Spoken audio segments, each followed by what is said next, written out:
Iran Israeli ও মার্কিন হামলার জন্য প্রস্তুতি নিচ্ছে। তারা তাদের বিমান প্রতিরক্ষা ব্যবস্থা জোরদার করছে। ইরানের সামরিক প্রধানের মতে, ইরানি জাতির শত্রুদের বোঝা উচিত যে আমাদের আকাশসীমা লঙ্ঘন তাদের জন্য উল্লেখযোগ্য ক্ষতির কারণ হবে। ইরানের পারমাণবিক কর্মসূচি নিয়ে যুক্তরাষ্ট্র ও ইসরায়েলের সঙ্গে চলমান উত্তেজনার মধ্যেই তেহরান তার বিমান প্রতিরক্ষা ব্যবস্থা শক্তিশালী করছে। ফিনান্সিয়াল টাইমসের এক প্রতিবেদনে বলা হয়েছে, পারমাণবিক আলোচনা ব্যর্থ হলে আমেরিকান বা ইসরায়েলি হামলার আশঙ্কার পরিপ্রেক্ষিতে এই প্রস্তুতি নেওয়া হচ্ছে।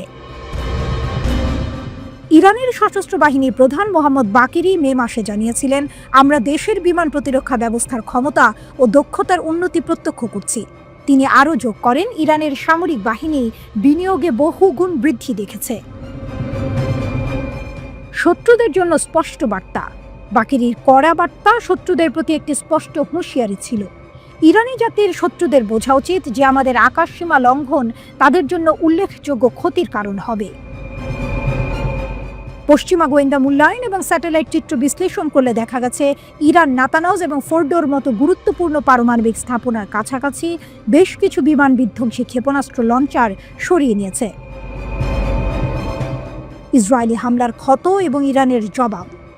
2024 সালের অক্টোবর এবং এপ্রিল মাসে ইরানের ওপর ইসরায়েলি বিমান হামলার সময় ইরানের সবচেয়ে উন্নত বিমান বিধ্বংসী ক্ষেপণাস্ত্র এবং রাডার সিস্টেমের একটি উল্লেখযোগ্য অংশ ধ্বংস বা ক্ষতিগ্রস্ত হয়েছিল বলে এফটি জানিয়েছে, যার মধ্যে তাদের দূরপাল্লার রাশিয়ান S-300 সিস্টেমও ছিল। তবে বিশেষজ্ঞরা মনে করেন, ইরানের বিমান প্রতিরক্ষা ব্যবস্থার অনেক উপাদান অক্ষত রয়েছে অথবা সাম্প্রতিক মাসগুলোতে মেরামত করা হয়েছে। এই ধ্বংসের দাবি খণ্ডন করার জন্য ইরান প্রকাশ্যে সামরিক সরঞ্জাম এবং অস্ত্র প্রদর্শন করেছে। মে মাসে দেশটির সেনা দিবস উদযাপনের সময় তেহরানে একটি S-300 লঞ্চার এবং একটি রাডার ট্রাক উপস্থাপন করা হয়। ফেব্রুয়ারিতে একটি সামরিক মহড়ার সময় একটি S-300 বিমান বিধ্বংসী ক্ষেপণাস্ত্র উৎক্ষেপণ করে দেখানো হয়েছে। ওয়াশিংটনের কার্নেগি ইনস্টিটিউটের নিকোল গ্রিজেভস্কি এফটিকে বলেছেন, কোনো সন্দেহ নেই যে ইরান তার উন্নত বিমান প্রতিরক্ষা ব্যবস্থা ধ্বংস করা হয়েছে। এই দাবি খণ্ডন করতে চাইছে। ব্রিটিশ আর ইউএসআই ইনস্টিটিউটের গবেষক রবার্ট টোলাস্ট এফটিকে বলেন, ইরানের উপর বর্তমানে ইসরায়েলের প্রায় সম্পূর্ণ আকাশসীমায় শ্রেষ্ঠত্ব রয়েছে। তবে তিনি সতর্ক করে বলেন, কিন্তু এই ধরনের আক্রমণের জন্য ঘন্টার পর ঘন্টা বিমানের ঢেউয়ের প্রয়োজন হবে। ক্রুদের ক্লান্তি কাজ করে। তারা যত বেশি সময় ইরানের ওপর থাকবে, কিছু ভুল হওয়ার সম্ভাবনা তত বেশি। অন্যদিকে ব্রিটেনের ইন্টারন্যাশনাল ইনস্টিটিউট ফর স্ট্র্যাটেজিক স্টাডিজের রিসার্চ ফেলো ফ্যাবিয়ান হিন্টস এফটিকে বলেছেন, ইরানের পক্ষ থেকে এই প্রচেষ্টা ইরানের ব্যালিস্টিক ক্ষেপণাস্ত্র উন্নয়ন কর্মসূচির সাফল্যের গল্প পুনরুজ্জীবিত করার চেষ্টা করছে।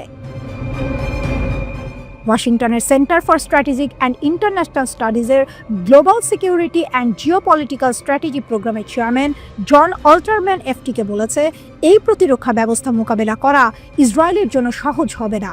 ইসরায়েলিরা কয়েক দশক ধরে ঠিক এই পরিস্থিতির জন্য প্রশিক্ষণ নিচ্ছে। ইরান এবং মার্কিন যুক্তরাষ্ট্রের মধ্যে পারমাণবিক আলোচনা চলমান রয়েছে।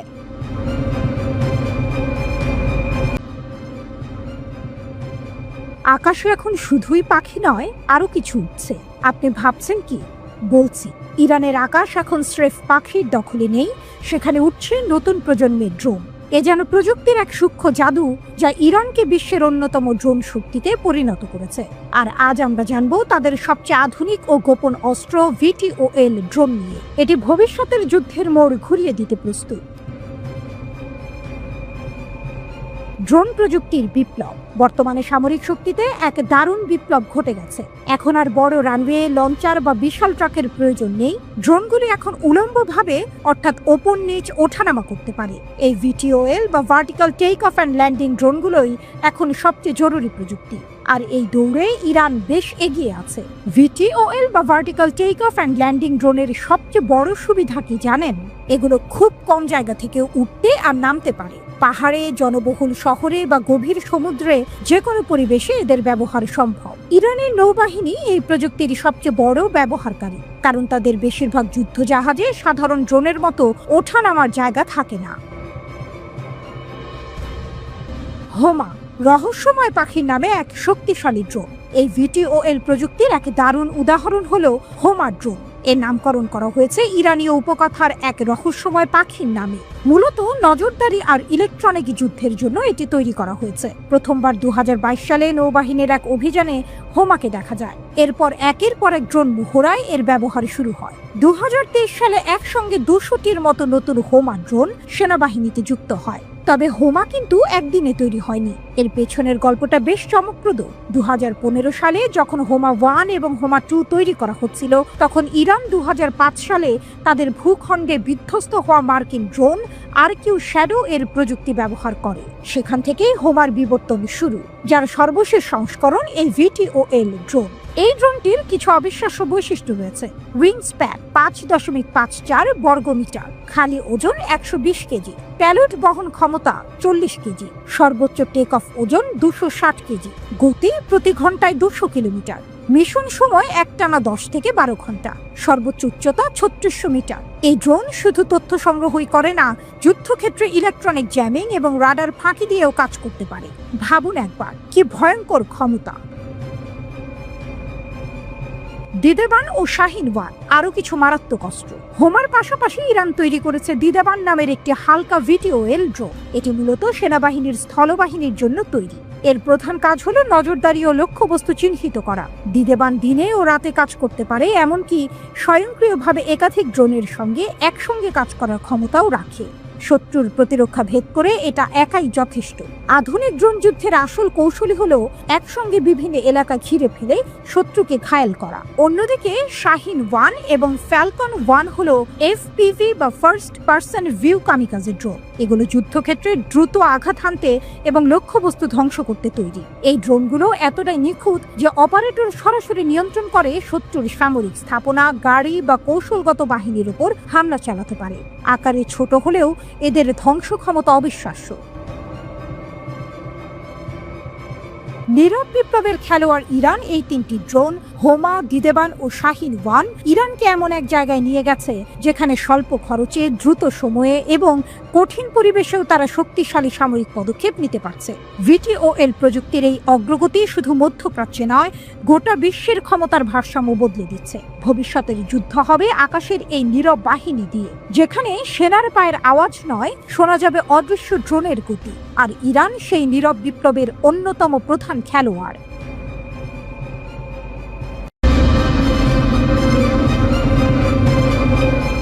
সমুদ্রের গভীর থেকে মৃত্যুর বার্তা। ইরানের আত্মঘাতী ড্রোন নিয়ে বিশ্বজুড়ে আতঙ্ক। সমুদ্রের কালো অন্ধকার চিরে ধেয়ে আসছে এক অদৃশ্য শিকারী। বাতাসে নয়, জমিনে নয়, আঘাত হানবে সরাসরি সমুদ্রের গভীর থেকে। ইরানের নতুন আত্মঘাতী ড্রোন এক লহমায় বদলে দিতে পারে আধুনিক যুদ্ধের হিসেব নিকেশ। একটি নতুন যুদ্ধের যুগ শুরু। বিশ্বের প্রথম পানির নিচে উৎক্ষেপিত আত্মঘাতী ড্রোন উন্মোচন করে ইরান নতুন এক সামরিক অধ্যায়ের সূচনা করল। এই ড্রোন অদৃশ্য শিকারীর মতো টার্গেটের দিকে এগিয়ে যাবে। পর মুহূর্তেই ভয়াবহ বিস্ফোরণে ছিন্ন ভিন্ন করবে শত্রুর শক্তি। পারস্য উপসাগর থেকে বিশ্বের মহাসমুদ্রে ছড়িয়ে পড়তে পারে এর ভয়াল ছায়া।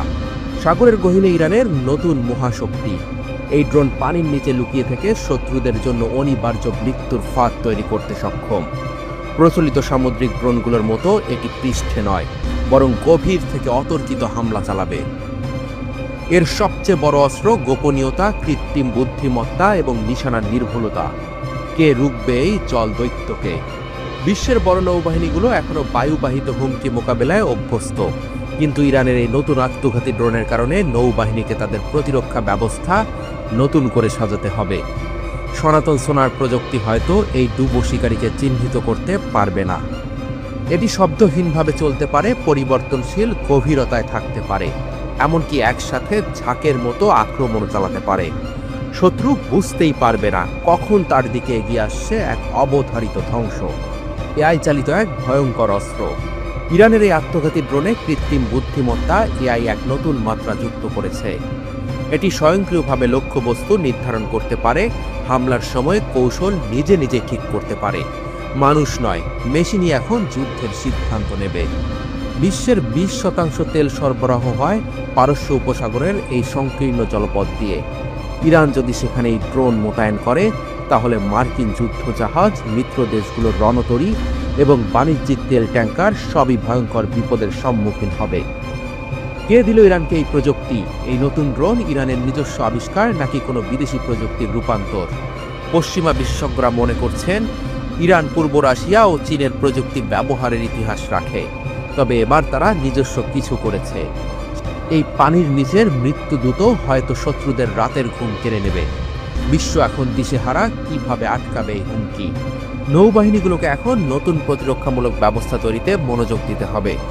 উন্নত সোনার সিস্টেম, এআই চালিত নজরদারি ড্রোন এবং সমুদ্রতলে বাধা বসানোর কৌশল গ্রহণ করতে হবে।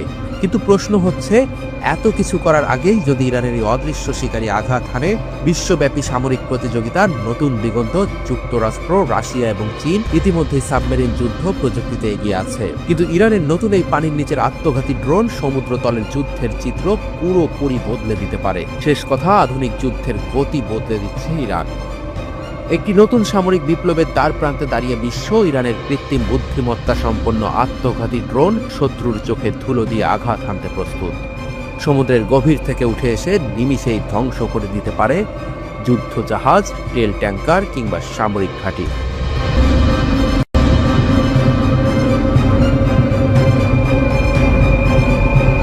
মার্কিন যুক্তরাষ্ট্রের পরাজয়ের ঘণ্টাধ্বনি, ইলন মাস্কের হুঁশিয়ারিতে উত্তাল বিশ্ব। ওয়াশিংটনের আকাশে যেন বজ্রের গর্জন। ইলন মাস্কের মরণ হুঁশিয়ারি যেন ভবিষ্যতের যুদ্ধক্ষেত্রের দিকেই ইঙ্গিত করছে। পরবর্তী যুদ্ধে মার্কিন যুক্তরাষ্ট্রের মরণফাঁদ, এই সতর্কবাণী ছুঁড়ে দিয়েই ক্ষান্ত হননি টেসলা স্পেসএক্সের এই কর্ণধার। ট্রাম্প প্রশাসনের উপদেষ্টা মাস্কের কথায় ফুটে উঠেছে মার্কিন সেনাবাহিনীর অদক্ষতা, অস্ত্র নির্মাণের গলদ আর ভবিষ্যৎহীন কৌশলগত পঙ্গুত্ব। অন্যদিকে ইরানের সর্বোচ্চ নেতা আয়াতুল্লাহ খামেনির নির্দেশে সামরিক শক্তি বাড়িয়েই চলেছে ইরান। মাস্কের সতর্কবার্তার পর বিশ্বজুড়েই প্রশ্ন, পরবর্তী যুদ্ধ কি ইরানের সঙ্গে? আর সেটাই কি মার্কিন সাম্রাজ্যের পতনের সূচনা করবে?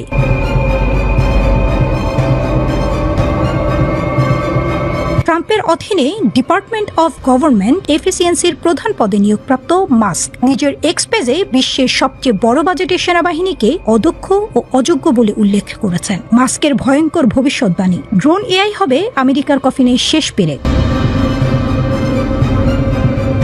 মার্কিন প্রতিরক্ষা বাজেট $850 বিলিয়ন।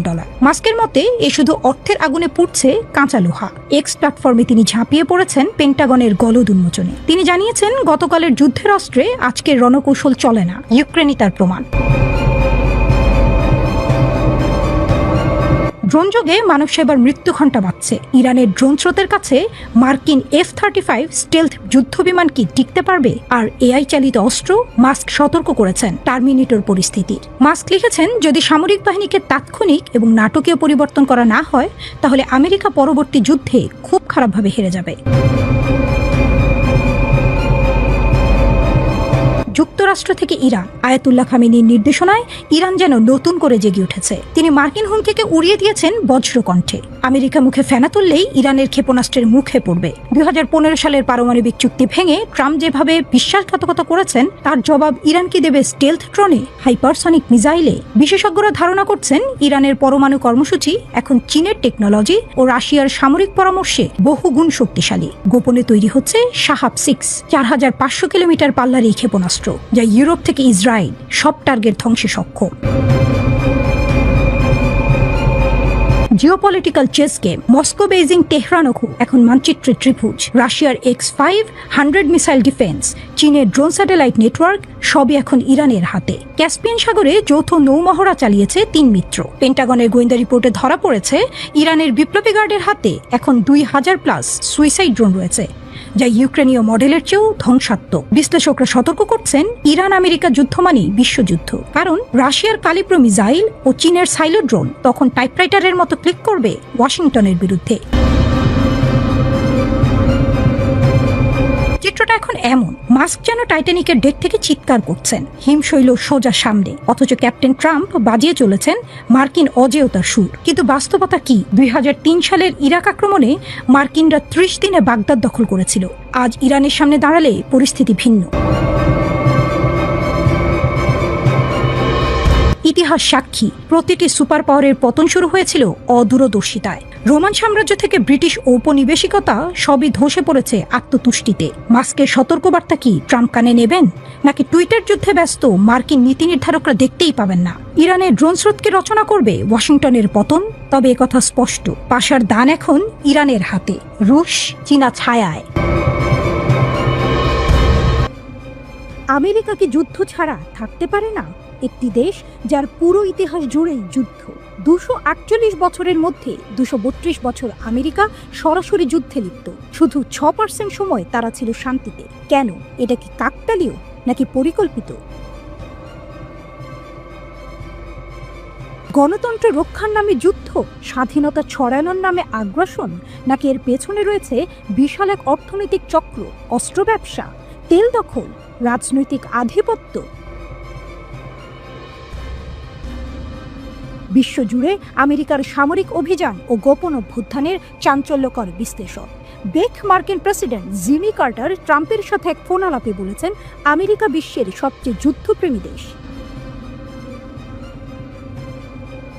পার্স টুডে জানিয়েছে, চীনের প্রতিরক্ষা মন্ত্রণালয়ের এক মুখপাত্র একবার মার্কিন যুক্তরাষ্ট্রকে যুদ্ধে আসক্ত বলে অভিহিত করে বলেছিলেন, এই দেশটি বিশ্ব নিরাপত্তার জন্য সবচেয়ে বড় হুমকি। আমরা যদি ইতিহাসের দিকে তাকাই, তাহলে সম্ভবত এই দাবিটি সত্যের অপলাপ হবে না। প্রতিটি যুগেই যুদ্ধ। 1846 মেক্সিকো আক্রমণ, 1811 থেকে 1890 আমেরিকান আদিবাসীদের উপর গণহত্যা, 1917 প্রথম বিশ্বযুদ্ধে প্রবেশ, 1945 হিরোশিমা নাগাসাকিতে পারমাণবিক বোমা হামলা, 1953 ইরানে অভ্যুত্থান, 1965 ভিয়েতনাম যুদ্ধ, 2001 থেকে 2023 Afghanistan, Iraq, Libya, Syria, Yemen. যুদ্ধ মানে আমেরিকার শক্তি। আমেরিকা কি সত্যি স্বাধীনতা ও গণতন্ত্র ছড়ানোর জন্য যুদ্ধ করে, নাকি এর পেছনে লুকিয়ে আছে বিশাল এক অর্থনৈতিক চক্র? যুদ্ধের অর্থনীতি। $238 বিলিয়ন অস্ত্র বিক্রি।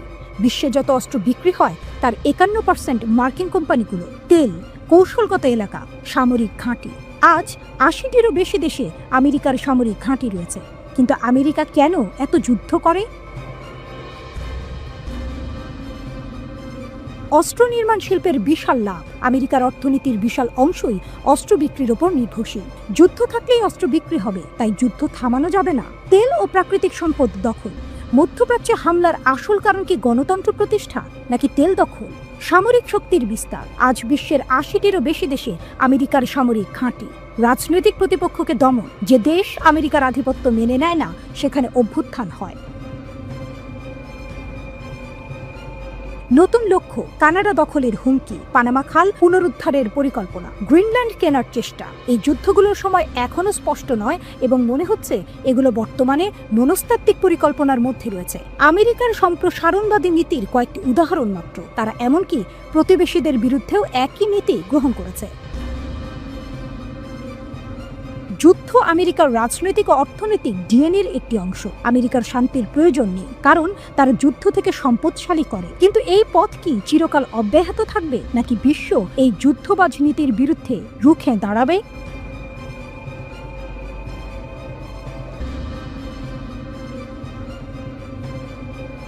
বিশ্বের সবচেয়ে ভয়ঙ্কর কনভয়, পারমাণবিক অস্ত্র পরিবহনের চাঞ্চল্যকর রহস্য। এই কনভয়ের দিকে চোখ তুলে তাকানোই যেন অপরাধ। এটা বিশ্বের সবচেয়ে সুরক্ষিত গাড়ি বহর। এতে বহন করা হয় পারমাণবিক অস্ত্র। এত নিরাপত্তা যেন যুক্তরাষ্ট্রের প্রেসিডেন্টও এতটা পান না। কিন্তু কেন এই বাড়তি সতর্কতা? কি আছে এই কনভয়ের ভেতরে?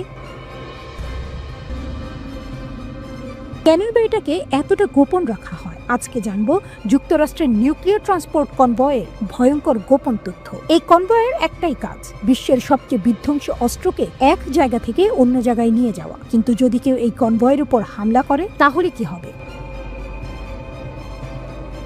পারমাণবিক অস্ত্র ভুল মানুষের হাতে চলে যেতে পারে। সমগ্র বিশ্ব ভয়াবহ বিপদের মুখে পড়তে পারে। এ কারণেই এই কনভয়কে পৃথিবীর সবচেয়ে নিরাপদ কনভয় বলা হয়। কোথায় রাখা হয় পারমাণবিক অস্ত্র?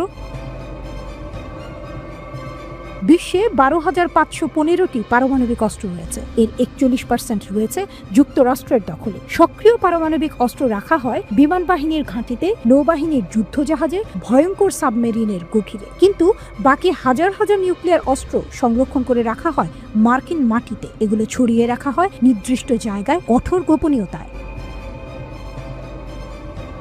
কেন? যেন শত্রুপক্ষ হামলা চালিয়ে একবারেই সব ধ্বংস করতে না পারে। কিন্তু পারমাণবিক অস্ত্র স্থানান্তর করতে হয় কেন? বড় এক প্রশ্ন। উত্তর, রক্ষণাবেক্ষণের জন্য। এই ভয়ঙ্কর অস্ত্র ব্যবহারের জন্য নয়, বরং নিরাপদে রাখার জন্য নিয়মিত পরীক্ষা করা হয়।